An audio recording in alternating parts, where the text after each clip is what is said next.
আলোচনা করব টাইগারের হিউমেরাস নিয়ে, সাথে একটু ডগেরও দেখাবো আর কি, আমাদের ল্যাবে আর কি এটুকু আছে আর কি। তো প্রথমে এটা দেখতেই পাচ্ছ, এটা হলো টাইগারের হিউমেরাস। এটা হলো একটা লং বোন, যেহেতু এটা একটা লং বোন সো এর দুটো এক্সট্রিমিটি আছে, প্রক্সিমাল এক্সট্রিমিটি এবং হলো ডিস্টাল এক্সট্রিমিটি। হিউমেরাসের এই বোনটার চারটা সারফেস আছে। একটা হলো অ্যান্টেরিয়র সারফেস, দেন আসো পোস্টেরিয়র সারফেস, এরপরে মিডিয়াল সারফেস এবং ল্যাটারাল সারফেস। ল্যাটারাল সারফেস এখানে তুমি দেখতে পাচ্ছ, ল্যাটারাল সারফেসে একটু গ্রুপ টাইপের মানে স্পাইরাল গ্রুপ আছে, যেটাকে বলা হচ্ছে মাসকুলো স্পাইরাল গ্রুপ, এবং এই সারফেসটা মোটামুটি স্মুথ।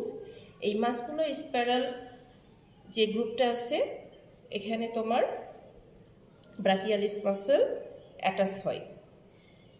এরপরে আসো, এখানে আর একটা মেজর একটা প্রমিনেন্ট অংশ আছে ল্যাটারাল সারফেসে, যেটা হলো একটা টিউবারোসিটি আছে, মোটামুটি বেশ প্রমিনেন্ট টাইগারের ক্ষেত্রে। এটা হলো ডেল্টয়েড টিউবারোসিটি, আর এই ডেল্টয়েড টিউবারোসিটিতে অ্যাটাচ হয় হলো ডেল্টয়েডিয়াস মাসল। যেহেতু এটা ল্যাটারাল সারফেস সো আমরা বুঝতেই পারছি এর অপোজিটটা হবে মিডিয়াল সারফেস।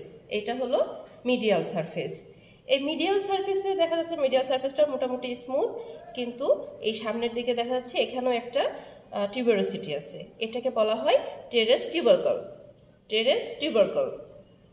ঠিক আছে, এই আমরা তাহলে এখন বললাম ল্যাটারাল সারফেস এবং মিডিয়াল সারফেস। আর অ্যান্টেরিয়র সারফেসটা দেখা যাচ্ছে যে অ্যান্টেরিয়র সারফেসে মোটামুটি একটা ট্রায়াঙ্গুলার এরিয়া আছে, হ্যাঁ, কিন্তু মোটামুটি এই জায়গাটা একটু রাফ, ট্রায়াঙ্গুলার এরিয়া এবং জায়গাটা একটু রাফ। অ্যান্টেরিয়র সারফেস যেহেতু এটা, সো আমরা বুঝতেই পারছি এর অপোজিট সাইডটা হবে posterior surface. This is the posterior surface. হ্যাঁ, এটা হলো পোস্টেরিয়র সারফেস, মোটামুটি একটু রাউন্ডেড, এই জায়গাটা একটু রাউন্ডেড।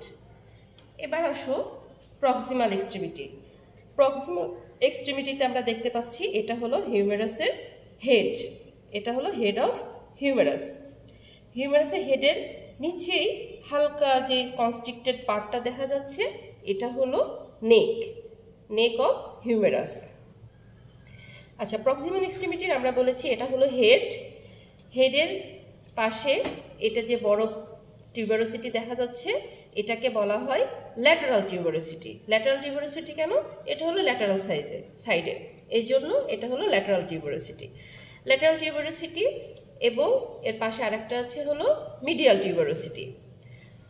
এখানে মনে রাখতে হবে যে, আচ্ছা এটা পরে আসি, মিডিয়াল টিউবারোসিটি এবং ল্যাটারাল টিউবারোসিটি এর মাঝখানে একটা গ্রুপ আছে, ঠিক আছে, দেখা যাচ্ছে এই যে গ্রুপ, এই গ্রুপটা হলো, এটাকে বলা হয় বাইসিপিটাল গ্রুপ বা ইন্টারটিউবারাল গ্রুপ। এই যে দুইটা টিউবারোসিটির মাঝখানে, এই জন্য এটাকে বলা হচ্ছে ইন্টারটিউবারাল গ্রুপ বা বাইসিপিটাল গ্রুপ।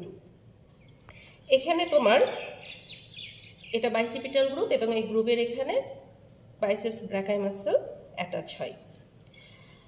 এবার আসো ডিস্টাল এক্সট্রিমিটি। এটা হলো ডিস্টাল এক্সট্রিমিটি। এই ডিস্টাল এক্সট্রিমিটিতে দেখা যাচ্ছে এখানে দুটো কন্ডাইল আছে, হ্যাঁ, এইগুলো হলো কন্ডাইল, একটা হলো ল্যাটারাল, একটা হলো মিডিয়াল, ঠিক আছে। এটা যেহেতু ল্যাটারাল সারফেস সো এটা হলো ল্যাটারাল কন্ডাইল, হ্যাঁ, আর এটা মিডিয়ালে যেহেতু এটা হলো মিডিয়াল কন্ডাইল। মনে রাখতে হবে যে মিডিয়াল কন্ডাইলটা একটু লার্জ, দেখা যাচ্ছে এটা লার্জ, এবং মিডিয়াল কন্ডাইল আর একটা নাম হলো এটা হলো ট্রক্লিয়া। হ্যাঁ, মিডিয়াল কন্ডাইলকে আরেকটা নামে ডাকা হয়, সেটা হলো ট্রক্লিয়া, এবং ল্যাটারাল কন্ডাইলকে ক্যাপিচুলাম বলা হয়, ঠিক আছে। এবং এই যে কন্ডাইল, এই কন্ডাইলের উপরেই আছে হলো এপিকন্ডাইল, হ্যাঁ, এইটা হলো এপিকন্ডাইল, এবং এই যে ক্রেস্টটা দেখা যাচ্ছে এটা হলো এপিকন্ডাইলার ক্রেস্ট, ঠিক আছে। দুই সাইডেই আছে এপিকন্ডাইল, হ্যাঁ, এটা হলো দুটো মানে কন্ডাইলের ওপরে দুই সাইডে এপিকন্ডাইল আছে।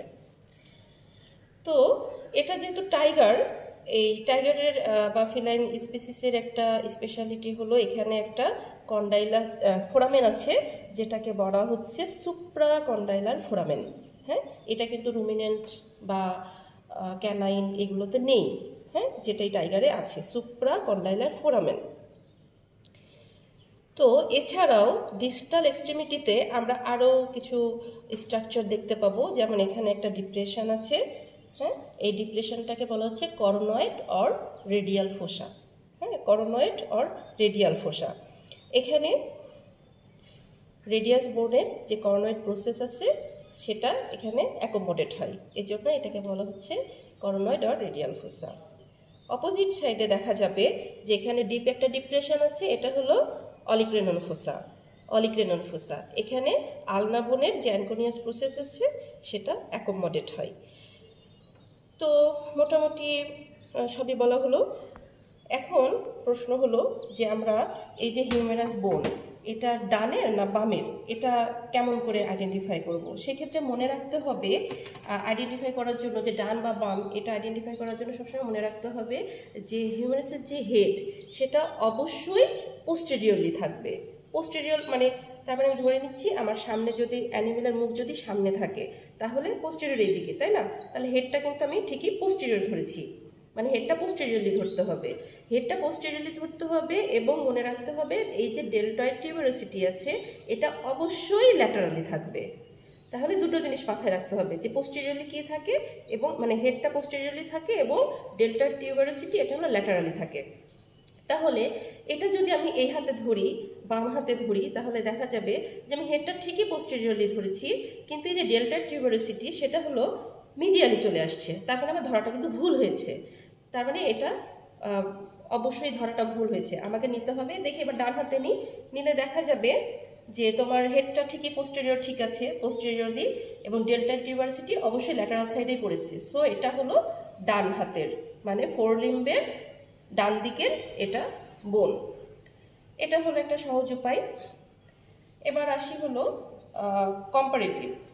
কম্পারেটিভে যেটা বলি, এই যে ডেল্টয়েড টিউবারোসিটি এটা আসলে হর্স এবং রুমিনেন্ট সব ক্ষেত্রেই পাওয়া যায়, তবে হর্স এটা বেশি প্রমিনেন্ট এবং হর্সের তুলনায় অক্সি এটা মোটামুটি লেস প্রমিনেন্ট। এবং এই যে ফ্রন্টে যে প্রক্সিমাল এক্সট্রিমিটিতে যে আমরা ল্যাটারাল টিউবারোসিটিটা দেখাইছি, এইটা রুমিনেন্টের ক্ষেত্রে এরকমই মোটামুটি সিঙ্গেল হিসেবে থাকে, কিন্তু হর্সের ক্ষেত্রে এটা দুইটা ভাগে ভাগ থাকে, মানে মিডিলে আরেকটু মানে দুই ভাগে ক্রেনিয়াল এবং কডাল পার্টে ভাগ থাকে আর কি হর্সের ক্ষেত্রে।